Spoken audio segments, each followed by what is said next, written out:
big fire-breathing dragons. They're just beasts from fairy tales and fantasy fiction, right? That's basically true. But those stories only tell a fraction of the dragon's vast history. And I'm here today to tell you that dragons are real.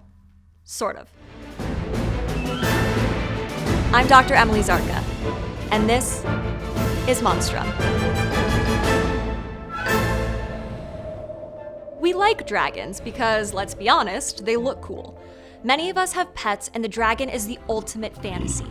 Something beautiful yet ferocious, both loyal and capable of protecting us. Dragons have been a part of human culture for thousands of years. Countless countries and cultures have integrated stories of large serpentine creatures into their oral storytelling, art, and literature. But why? Early discoveries of inexplicable natural phenomenon let our imagination run wild. The mystifying nature of the dragon can most probably be accounted for by human encounters with an astounding creature, like a large aquatic animal floating just below the surface. An abnormally large snake, even an aggressive Komodo dragon, became legendary monsters.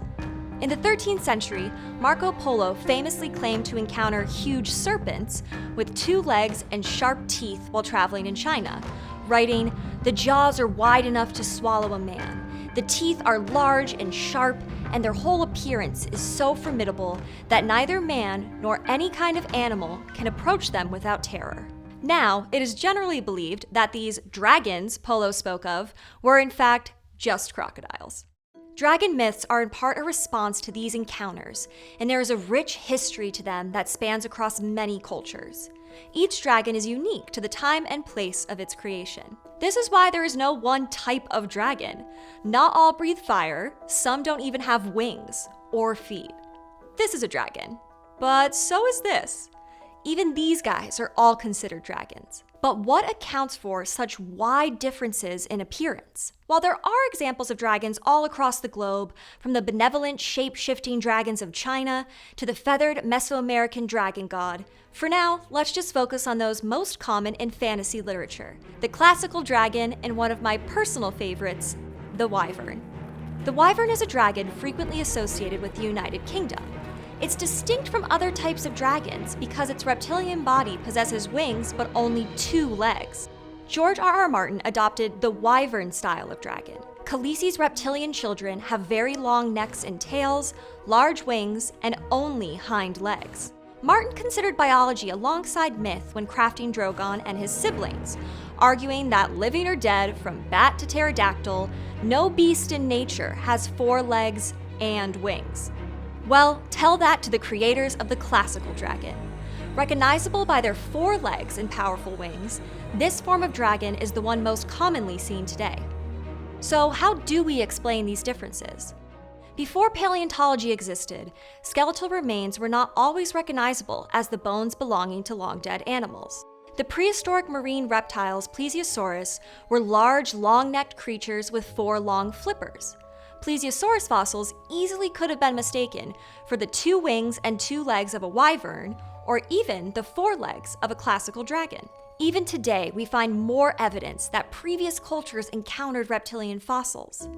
In 2015, an ancient fossil was discovered that appeared serpentine and has 4 legs. And a recent discovery in China revealed this 2-legged dinosaur with a pair of bat-like wings. So, yeah. Dragons are real. J.R.R. Tolkien had his own taxonomic system for dragons. He classifies the creatures by their capacity to breathe fire and how they move around. His writings depict dragons with and without wings, with legs and without, and only some capable of breathing fire.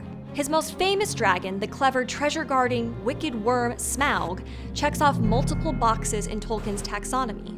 Like many authors today, Tolkien combines different dragon myths to create the most terrifying beast imaginable. The most iconic trait of the dragon is its ability to breathe fire, but where did this attribute come from? The development of fire-breathing dragons could have been a result of the geological features of Northern Europe, specifically the presence of natural gas vents. A wayward lightning strike or dropped torch by a miner could have provided the spark that sent a tongue of flame or wave of noxious gas to the surface. Not having a way to explain this natural phenomenon, we filled in the gaps with a supernatural explanation: the fire-breathing dragon. This may also partially explain why dragons are associated with guarding treasure, often below ground or in dark caves. Miners would have been likely trying to deter thieves with scary stories of a monstrous creature protecting their own fortunes. Depictions of the dragon as a fire-breathing creature appear as early as the 10th century, when the gates of hell were said to be the flaming mouth of a demonic beast. So what can we make from thousands of years of stories and images of dragons? What can these tales teach us? The dragon represents a human appreciation and respect for the power of nature. They remind us to tread carefully across rivers, to avoid dark caverns, and to humble us in the presence of beasts stronger than ourselves. The dragon is legendary. It doesn't really matter so much whether or not it existed. What does matter is that in an age when nature was mostly unexplained, dragons were a way to make sense of the world that seemed much more mysterious. Second one, sassy. It's like you're telling your friend. I told you. I'd be like, I told you. Told you dragons are real. Dragons.